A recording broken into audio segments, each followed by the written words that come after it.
To do these internals, we're going to start a sketch not on a plane, but we're going to start it with this face. And so if I click here, and then I don't want to edit a sketch, I want to start a sketch. What we're going to do is we're going to make a recess. And so if I zoom in on this, now it looks a little strange because if from a top view we can still see some of this outside around here, which is kind of weird, but it's because of the draft. And so that the largest portion of this is at that cut plane, which is it's in the middle. And so this would be correct. This would be a correct representation if we were looking straight down on something that was angled out like that. And so what we're going to do is we're going to use an offset entity. And what that is, we're going to make a recess in here. And I'm going to come here to offset entities, and I got it set for 2 millimeters, which is correct. And I'm just going to click on, actually, let's back that up a second.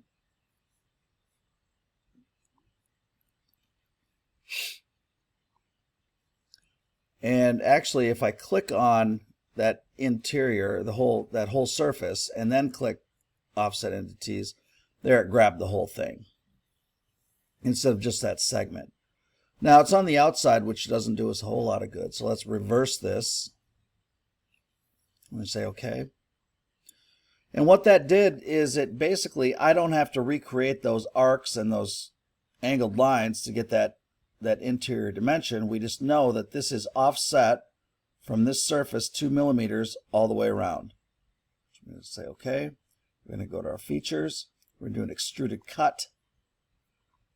And it's going to be a blind cut, which means it's going to go from the top down just the distance that we tell it. We're going to go 2 millimeters down, which we've already got it set. And we're going to click OK. And there's our recess. Let's go ahead and rename this right away to recess. And now we're going to start another sketch on that recess. And so we click on that surface, we'll right click, and we'll start a new sketch. So the first thing we're going to do is we are going to create a circle. And if I hover over this arc, or if I hover over this arc, it should give me the center point, which it does. And you can see that it highlighted. And so I want to make sure that when I go hover over this point, that it's giving me the coincident signal.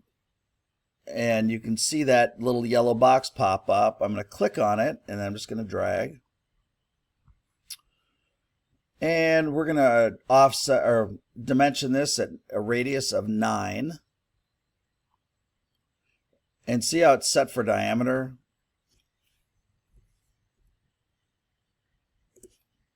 So that's a diameter 9, and this is a diameter symbol. If I right click on this, it brings up my menu, and I can display as a radius, and you see how it halved it. And so we just click on this and we'll edit it again.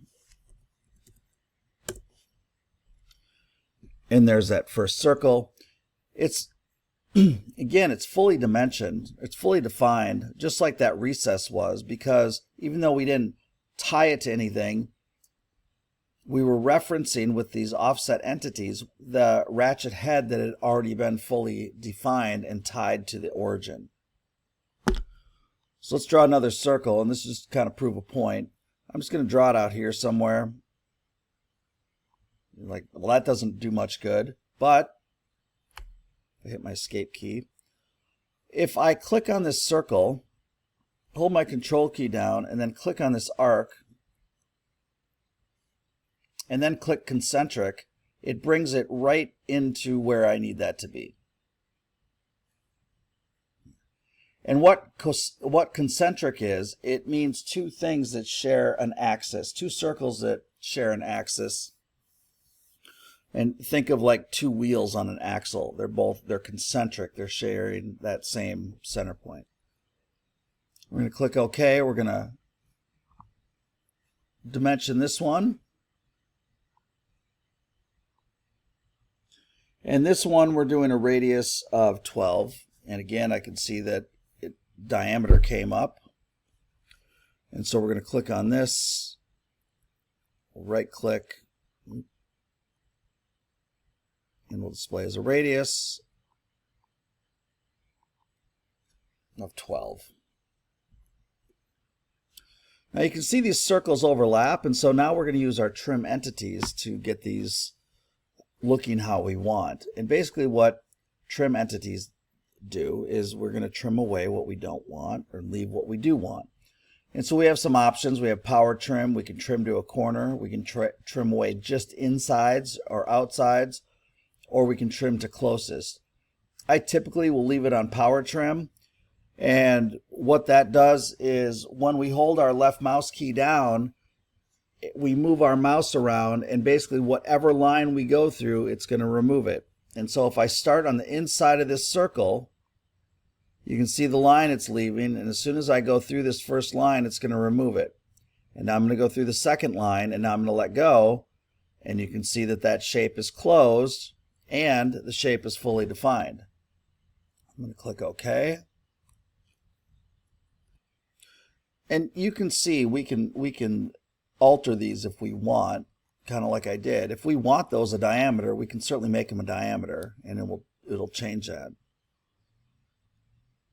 Again, it's either what you want or what the designer wants or the engineer wants, and so it gives you the option of doing what you want. So what we do when we cut this is we want this. We want this cut or this pocket a certain distance away from the bottom of that ratchet head. And so we're going to use an offset from surface. And we're going to keep that at 5 millimeters. You have there's two different options. And so there's a translate surface option that is either checked on or it's off. And I don't think they used a real good example here, but they're basically saying, and this was an extrude instead of a translate.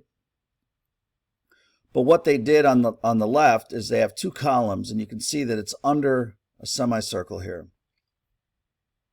With the translate surface on, what happens is these are both the height, but that translate surface relates to the end condition. What's going to happen when that action is completed?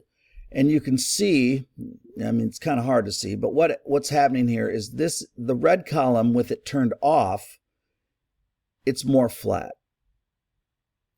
And they're saying translate surface up to a certain point. This is the same height, but what these arrows are meant to show is this end condition matches this semicircle. And so you can either, it's by default it's off, but if that's something that you need, if you're extruding something, you can do that. So let's move this around a little bit. Kind of an isometric view. And we're going to select features. We're going to do an extruded cut. And we are going to select offset from surface. Now it's asking us what surface. So I want the bottom surface. I can do this two ways. I can either roll this thing around and I can select this like that, or sometimes in a drawing that can be kind of a pain. So let's delete this. If I hover over this surface and I right click and I come up here to select other, I'm also getting that bottom surface as well. And so I want to select that from this list. Sometimes there may be multiples in there, and then you can scroll up and down and you can select through each one, and it will highlight on here which one it will be if it's on this list. But we're going to pick this one, and it's picking that same face one. We're going to change this to 5 millimeters.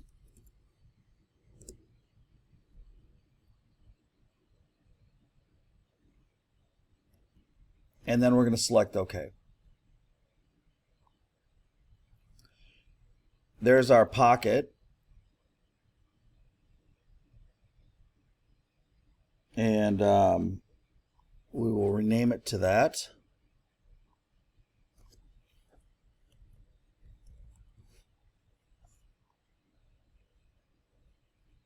Now we're almost done. So let's end that video here.